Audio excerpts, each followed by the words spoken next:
Hello YouTube, Robert Alvarez the Psychic Witch, also known as Mr. Lighting and a Fan. Right now the time is approximately 8:37 p.m.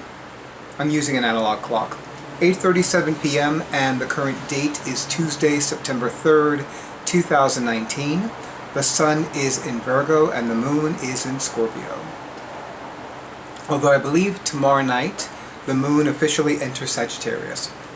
So this is the official What's Happening August 2019 video. And it's funny because I kept thinking about this like, well, that kind of seems incorrect because What's Happening August 2019, well, it's no longer August 2019. But you know what? I'm going to roll with it anyway. Because that's how I roll sometimes.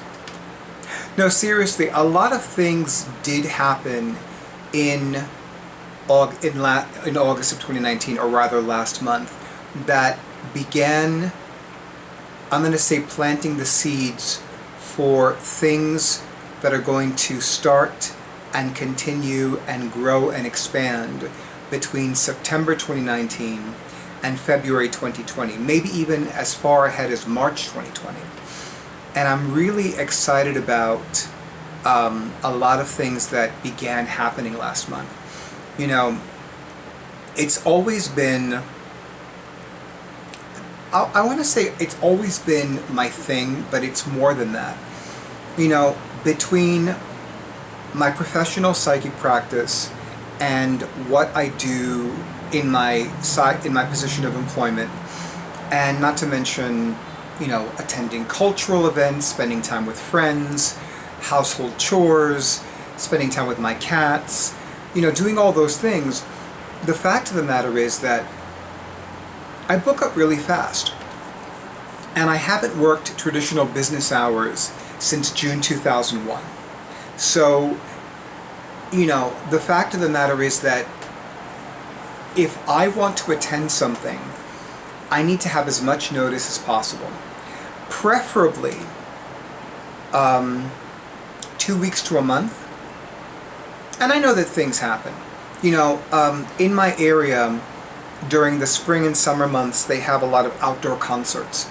And I know that there was a group that I wanted to see perform not too far from me. I mean, first, it was roughly 15 blocks away from where I live. And it was in a place that I don't go to that often in my area because I'm usually not in that area. And free concert, outdoors, the weather was beautiful, and there was a change.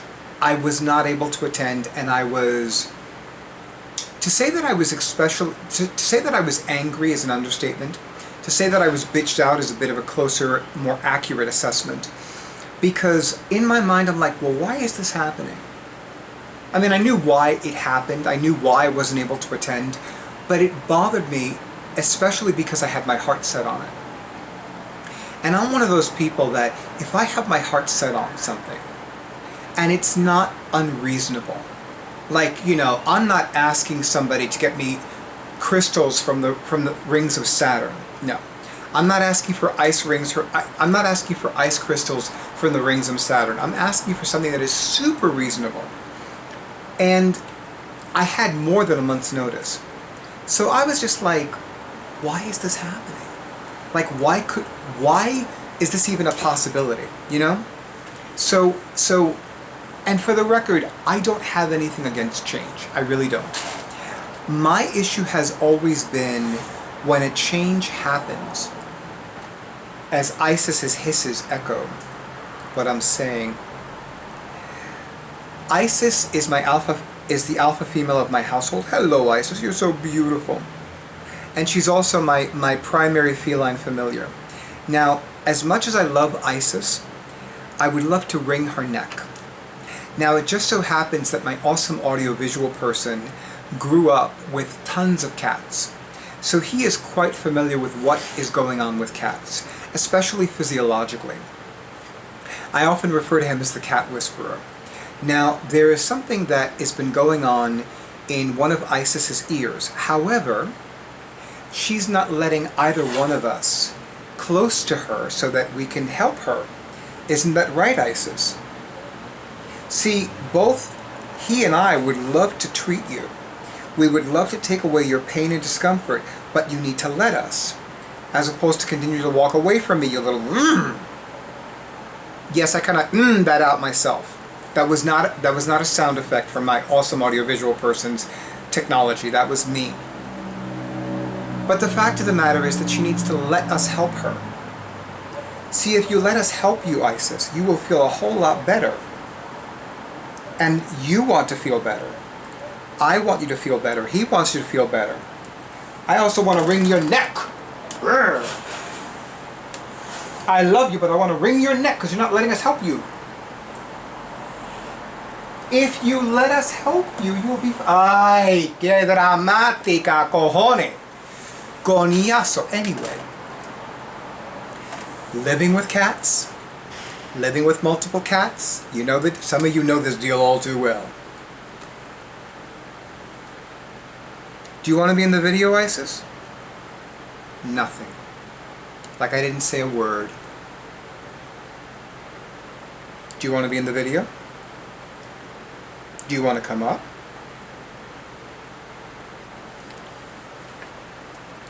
Come on up.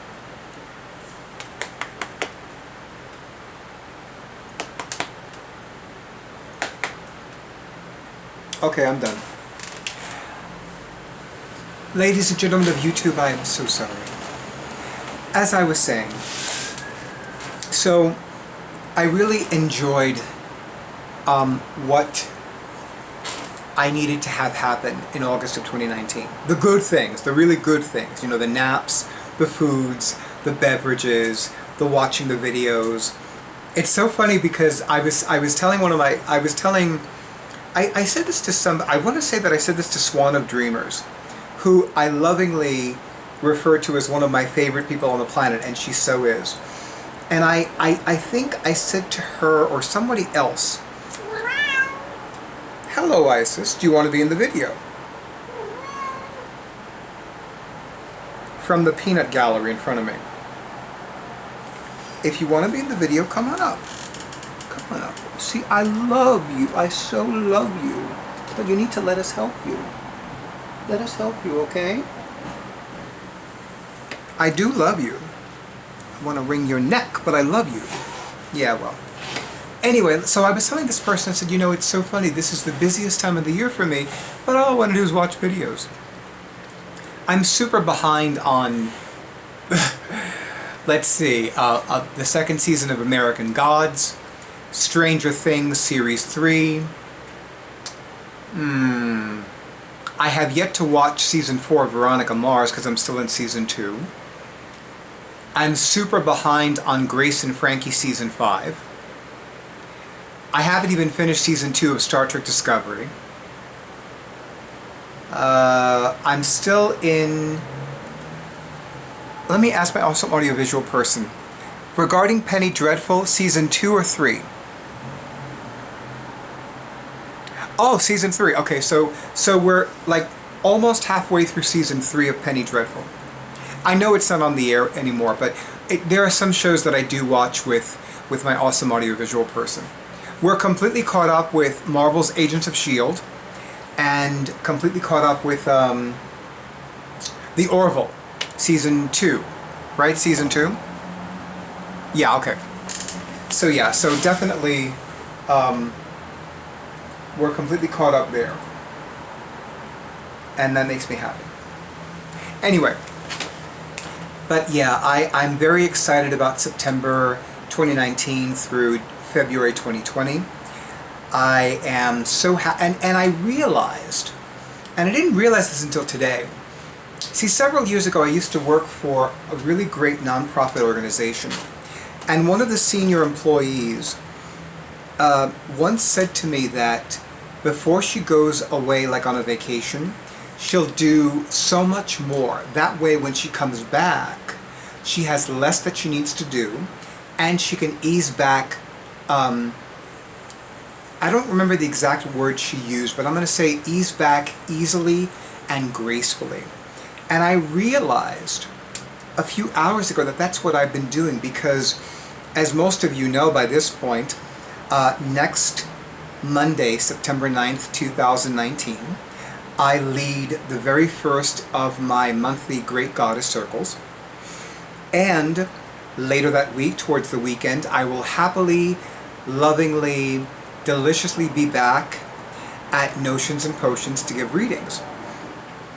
And I don't even remember how long it's been since I've been back at Notions and Potions, but it's been several months. And it made me especially happy when Cheryl, the living goddess of Notions and Potions, said that there's always a home for me there. That was a huge relief because, you know, I really love the fact that my professional relationships with the owners and the staff of both Catland Books in Bushwick, Brooklyn, New York City, and Notions and Potions are really good. They're really good professional relationships, and I love how much they honor who I am and what I do. I love that they take great care of me. I love that there are so many great places to eat in the immediate vicinity, and it just makes me happy to be there when I'm there. So it was a huge relief for me because, you know, now more than ever I want to continue to have really good, fulfilling, nourishing relationships with people, professionally and personally. But, you know, having so many planets and earth signs and being Mr. Prosperity, I really want to have good professional relationships with people. So it makes me happy that I'm there, and it makes me happy when I go there.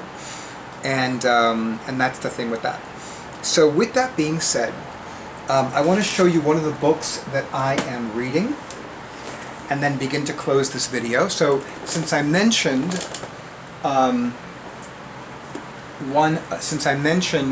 my upcoming Goddess Circles, one of the books that I recently unearthed is called Goddesses for Every Day by Julie Lohr, exploring the wisdom and power of the divine feminine around the world. And what I love about this book is that it lists every date of the year, and it lists that the goddess associated with that calendar date, meaning the month and the day. In fact, I'll give you a quick example. So my birthday is January 8th. My birthday is the same... Oh, hold on. A beverage moment.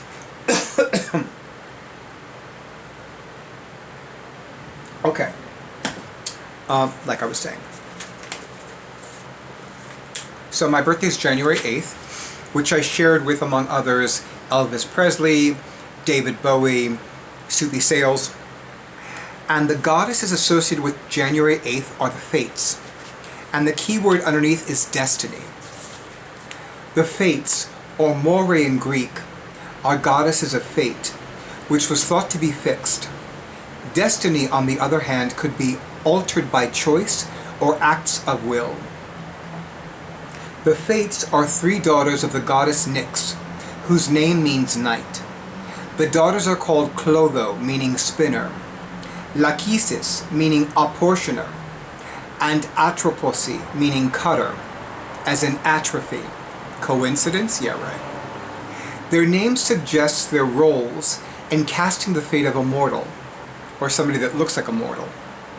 Clotho spins the material of the thread. Lachesis decides the length of life, and Atroposi cuts the thread and seals the fate. In myths or sacred stories, the Fates are often shown in opposition to Zeus, which hints at their remarkable power. They assisted Hermes, Greek god of writing and the divine messenger. Hello, Isis, I'm right here. They assisted Hermes, Greek god of writing and the divine messenger, with the invention of the alphabet. As the Roman Parse, their Latin names are Jacinta, Para, and Nona, the juicy crone. The Norns are three Norse goddesses of destiny who are similar to the Fates. They are Urd, meaning fate, Verdandi, necessity, and Skold, being. Sometimes called the Weird Sisters, they lived beneath the roots of Yggdrasil, the great world tree. And by the way, Is it not a coincidence that Yggdrasil sounds a lot like Israel? Yggdrasil, Israel, Norse, Hebrew. Something to think about.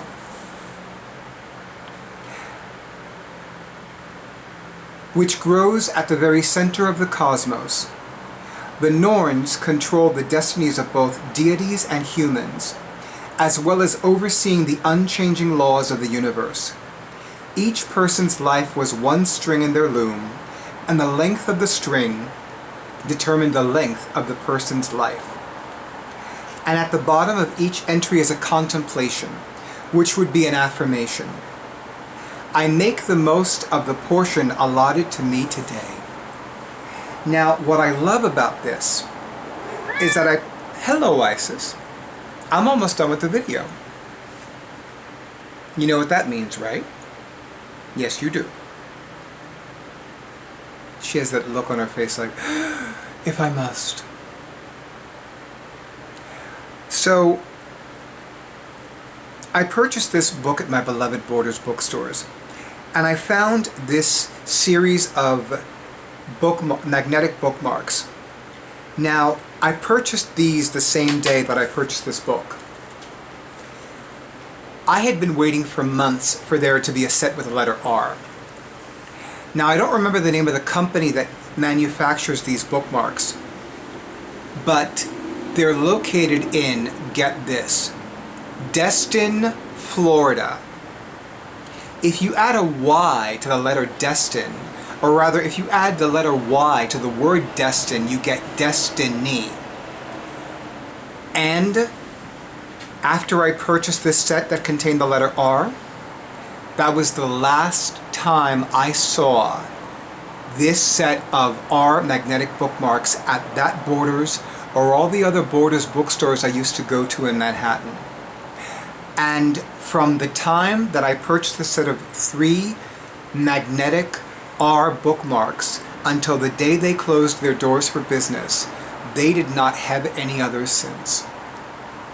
Coincidence? Not for a second. Anyway, so this is one of the books that I'm going to be using during my Great Goddess Circles, and I'm very happy. It's not a new book. It was published several years ago, but it's what I would call an oldie but a goodie. And in case you're wondering, the goddess depicted on the cover is Ishtar, the Assyro-Babylonian goddess of love, beauty, and sensual pleasures, who is the morning star goddess when she goes out into the world to wage war, and she is the sacred seductress and the evening star goddess when she comes back home to her divine consort at night. I've always had an affinity with Ishtar. There's something about her that I find mysterious and alluring, even though I spend very little, if any, time with the Sumerian pantheon. But she's always drawn me. I've always been drawn to her. And more so Ishtar than Astarte or Ashtoreth or any of the other goddesses that have a similar name. You know, like Ostara, Easter, although Ost and Isis are exceptions. Oh, and the look on this Isis's face is just like, oh Lord. Okay, that means I need to finish up this video and get ready for the next one. YouTube, as always, thank you so much for honoring who I am and what I do. Thank you so much for the likes. Thank you so much for the shares. Thank you to those of you who are availing yourselves of my psychic services now. And thank you for those of you who have already registered for my upcoming events. And those of you who are going to be surprising me with readings, or rather having readings with me over the next few weeks. Thank you, thank you, thank you, and may the universe lovingly and lavishly and lusciously shower you and yours with joy, riches, and success. And good night.